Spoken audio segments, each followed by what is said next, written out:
محترم ناظرین، السلام علیکم ورحمۃ اللہ تعالی وبرکاتہ۔ آج کے اس ویڈیو میں آپ کو بتانے والا ہوں کہ قربانی کرنے کی فضیلت کیا ہے۔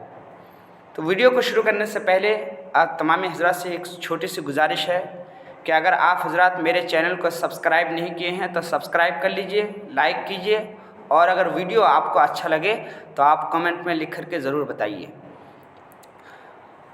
تو محترم ناظرین، چلیے ویڈیو کو شروع کرتے ہیں۔ تو قربانی کرنے کی فضیلت یوں تو بہت ساری احادیثوں سے ثابت ہے، یعنی اللہ کے نبی صلی اللہ علیہ وسلم نے بہت ساری حدیثوں میں قربانی کرنے کی فضیلت بیان فرمائی ہے، لیکن میں آج آپ کے سامنے صرف 2 حدیث بیان کروں گا، جس سے آپ کو اندازہ ہو جائے گا کہ قربانی کی فضیلت کتنی ہے۔ تو چلیے حدیث کو شروع کرتے ہیں۔ صحابی رسول حضرت زید بن ارقم رضی اللہ عنہ روایت کرتے ہیں کہ اللہ کے نبی صلی اللہ تعالیٰ علیہ وسلم کے صحابی نے اللہ کے نبی صلی اللہ علیہ وسلم سے پوچھا، یا رسول اللہ صلی اللہ علیہ وسلم، یہ قربانیاں کیا ہیں؟ تو اللہ کے نبی صلی اللہ تعالیٰ علیہ وسلم نے فرمایا، سنت ابیکم ابراہیم، یہ تمہارے دادا حضرت ابراہیم علیہ السلام کی سنت ہے۔ پھر صحابہ اکرام نے عرض کیا، یا رسول اللہ صلی اللہ تعالیٰ علیہ وسلم، فما لنا فیہا، تو اس میں ہمارے لیے پھر کیا ہے؟ یعنی اللہ کے نبی صلی اللہ علیہ وسلم، یا رسول اللہ، ہم جو قربانی کریں گے تو اس میں ہمارے لیے ثواب کیا ہے؟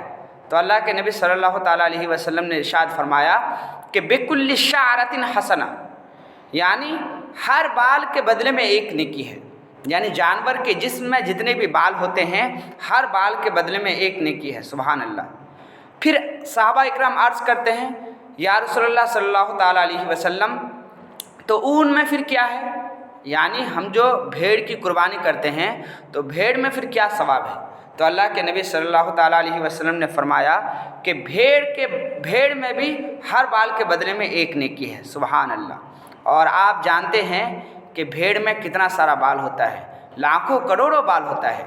تو اللہ کے نبی صلی اللہ علیہ وسلم فرماتے ہیں کہ بندہ اگر جس جانور کی بھی قربانی کرتا ہے تو اس جانور کے جسم میں جتنے بھی بال ہوتے ہیں ہر بال کے بدلے میں اس کو ایک نیکی ملتا ہے۔ سبحان اللہ۔ اور دوسری حدیث میں حضرت عائشہ صدیقہ رضی اللہ عنہا روایت کرتی ہیں، اللہ کے نبی صلی اللہ تعالیٰ علیہ وسلم نے ارشاد فرمایا کہ قربانی کے دنوں میں انسان کا کوئی بھی عمل اللہ کی بارگاہ میں قربانی کے جانور کا خون بہانے سے زیادہ محبوب نہیں ہے، اور قیامت کے دن قربانی کا یہ جانور اللہ کی بارگاہ میں سینگوں، بالوں اور کھروں کے ساتھ حاضر ہوگا، اور قربانی کا خون زمین پر گرنے سے پہلے ہی اللہ کی بارگاہ میں مرتبہ قبولیت کو پا لیتا ہے۔ اور آخر میں اللہ کے نبی صلی اللہ علیہ وسلم ارشاد فرماتے ہیں، فَطِيبُوا بِهَا نَفْسًا، تو اے مومنو خوش دلی سے قربانی کرو۔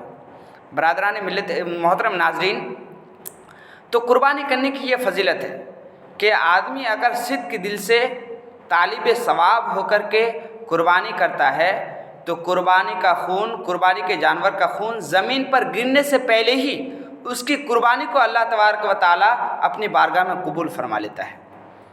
اور آخر میں آپ کو ایک بات ضرور بتانا چاہوں گا کہ آپ جب بھی قربانی کریں تو جس وقت آپ قربانی کریں گے یا کسی سے کروائیں گے تو اس وقت آپ کی نگاہیں، آپ کی نظر اس جانور کی طرف ہونا چاہیے کہ میں جو جانور قربانی کر رہا ہوں اللہ کے لیے، یا اللہ میں اس جانور کی قربانی تیری رضا کے لیے کر رہا ہوں، اس لیے کہ اللہ کے نبی صلی اللہ تعالیٰ علیہ وسلم ارشاد فرماتے ہیں کہ جس نے خوش دلی سے طالب ثواب ہو کر ثواب کا طلب کر کے قربانی کیا تو یہ قربانی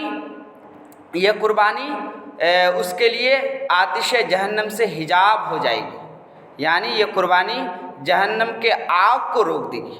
تو اس لیے آپ تمامی حضرات سے گزارش ہے کہ آپ جب بھی قربانی کریں تو طالب ثواب ہو کر قربانی کریں، اللہ کی رضا کے لیے قربانی کریں، تاکہ قربانی کے جانور کا خون زمین پر گرنے سے پہلے ہی آپ کی قربانی اللہ تبارک و تعالیٰ اپنی بارگاہ میں قبول فرما لے اور آپ کے لیے جہنم کی آگ بند ہو جائے۔ تو میں امید کرتا ہوں کہ آپ تمامی حضرات کو قربانی کرنے کی فضیلت معلوم ہو گئی ہوگی، تو میں دعا کرتا ہوں کہ اللہ تبارک و تعالیٰ آپ کو صحیح سمجھ عطا فرمائے۔ اور آخر میں یہ بات کہوں گا کہ آپ لوگ قربانی کی فضیلت کو جاننے کے ساتھ ساتھ آپ کے دوستوں میں بھی میرے ویڈیو کو شیئر کیجیے تاکہ انہیں بھی معلوم ہو جائے کہ قربانی کرنے کی فضیلت کیا ہے۔ اور اگر ابھی تک آپ لوگ میرے چینل کو سبسکرائب نہیں کیے ہیں تو سبسکرائب کر لیجیے تاکہ جو بھی مسائل و فضائل کے ویڈیو میں آپ کے میرے چینل میں بھیجوں تو آپ سے کوئی بھی ویڈیو مس نہ ہونے پائے۔ السلام علیکم ورحمۃ اللہ تعالیٰ وبرکاتہ۔